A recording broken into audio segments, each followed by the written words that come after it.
कहते हैं कि एक बार अवध प्रांत जिसकी राजधानी लखनऊ हुआ करती थी, वहां पर भयावह अकाल पड़ा। लगभग 5 साल से भी अधिक अवधि तक चले इस अकाल से लोगों के पास रोजगार तक नहीं रहा, जिससे भूखमरी की समस्या पैदा होने लगी। तब अवध के तत्कालीन नवाब असाफुद्दौला ने इमाम बाड़े का निर्माण कराया। इस विशाल परिसर के निर्माण के पीछे कोई नया संरचना की प्रस्तुति या वास्तुकला के क्षेत्र में झंडे गाड़ना नहीं था, लेकिन दुर्भिक्ष के शिकार लोगों को काम के बदले अनाज जैसे सरकारी योजना की भांति उनके जीवन यापन को सिर्फ बनाए रखना था। दोस्तों, स्वागत है आप सभी का हमारे चैनल में, जिसका नाम है A to Z education star.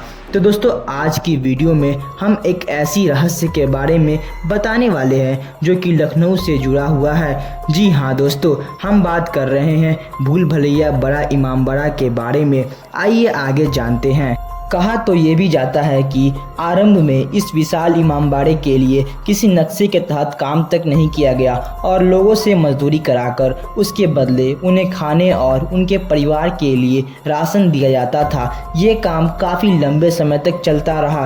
दिन भर में जो किला तैयार होते थे, रात के अंधेरे में उसे फिर से तोड़ने का काम किया जाता था। दिन के उजाले में निर्माण का काम साधारण लोगों से कराया जाता था, जबकि रात में नगर के गणमान्य व्यक्ति धीमी रोशनी में उन्हें जमीन दोज करने का जिम्मा उठाते थे। अकाल पीड़ित ऐसे तमाम लोग जिन्हें रोजी रोटी मुहैया नहीं हो रही थी, बिना किसी भेदभाव के इस काम में लग जाते थे और उन्हें समान रूप में परिश्रमी दिए जाने की व्यवस्था थी। आज भी आप बड़े इमामबाड़े को देखने जाएंगे तो गाइड आपको यही बताएंगे कि जिसको ना दे मौला उसको दे आसिफुद्दौला। लेकिन ये भी जानना जरूरी है कि इस मुहावरे का पता चलने पर नवाब साहब ने क्या कहा। उनका कहना था, जिसको ना दे मौला उसको क्या दे आसिफुद्दौला, अर्थात ये सब मात्र ईश्वर की ही देन है। यदि वो मुझे इस लायक नहीं बनाते तो जनता की सेवा कैसे कर पाते।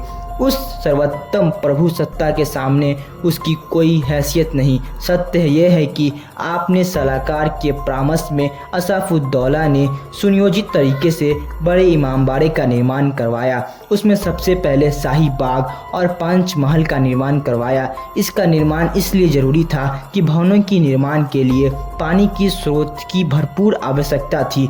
ये एक बेहतर विकल्प तालाब के रूप में और स्वयं में एक अद्भुत संरचना है, जिसका सीधा लिंक निकटतम के प्रवाहित गोमती नदी से है। यानी आप यूँ समझिए, अगर गोमती नदी में तूफान आता है तो बाबरी 3 मंजिल तक डूब जाती है। अगर गोमती नदी का जल स्तर कम होता है या नदी सूख जाती है तो बाबली का जल स्तर भी कम हो जाता है। यहाँ पर आपको तीसरी मंजिल से नीचे जाने की अनुमति नहीं है। अगर कभी भी गोमती नदी में तूफान आ गया तो ये सारी मंजिलें डूब जाएगी। इस इमामबाड़े का निर्माण सन 1786 में आरंभ हुआ और 1791 तक पूरा हुआ। मुख्य परिसर में बना विशाल गुंबदनुमा हॉल 50 मीटर लंबा और 14 मीटर ऊंचा है। यह एक ऐसी इमारत है जिसे बनाने में कोई भी लकड़ी और पिलर का इस्तेमाल नहीं हुआ है। अनुमान है कि इसे बनाने में उस जमाने में 5 लाख रुपए की लागत आई थी। यही नहीं, इस इमारत के पूरा होने के बाद भी नवाब हर साल इसके सजावट के लिए 5 से 6 लाख रुपए सालाना खर्च करते थे। इसमें विश्व प्रसिद्ध कवियों को बुलाकर उनसे कविताएं सुना करते थे।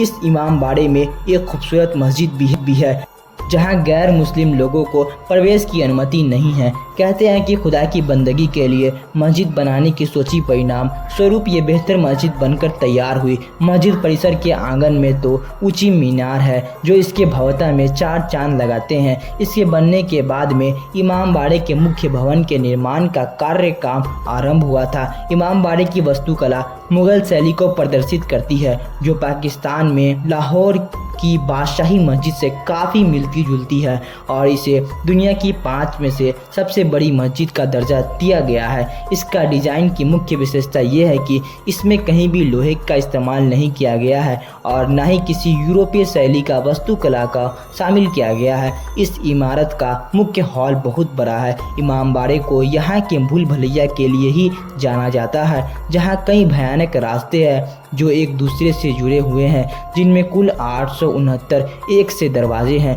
तथा लगभग 1000 रास्ते हैं। ये माना जाता है कि यहाँ पर एक लंबा सुरंगनुमा रास्ता भी है जो गोमती नदी की ओर जाता है। वर्तमान में इस रास्ते को बंद कर दिया गया है। इसके नीचे कई भूमिगत रास्ते हैं जिन्हें भी बंद कर दिया गया है। मुख्य संरचना टेढ़े मेरे रास्ते का एक ऐसा जाल है जिसमें आम आदमी इस भूल भुलैया में फंस कर रह जाता है। इसके दीवारों के भी कुछ अलग ही बनावट है। कई दीवारें इस तरह से खोखली बनाई गई है कि एक कोने पर खड़ा कोई व्यक्ति बात करता है तो दूसरे तरफ खड़ा व्यक्ति को साफ सुनाई देता है। दोस्तों, भूल भुलैया काफ़ी ज़्यादा मज़ेदार है, तो आप भी अपना वक्त निकाल कर भूल भुलैया को देखकर आइए। अगर आपको हमारी वीडियो अच्छी लगी हो तो हमारे चैनल को सब्सक्राइब कर दे और वीडियो को लाइक भी कर दे और दोस्तों के साथ शेयर करना ना भूले।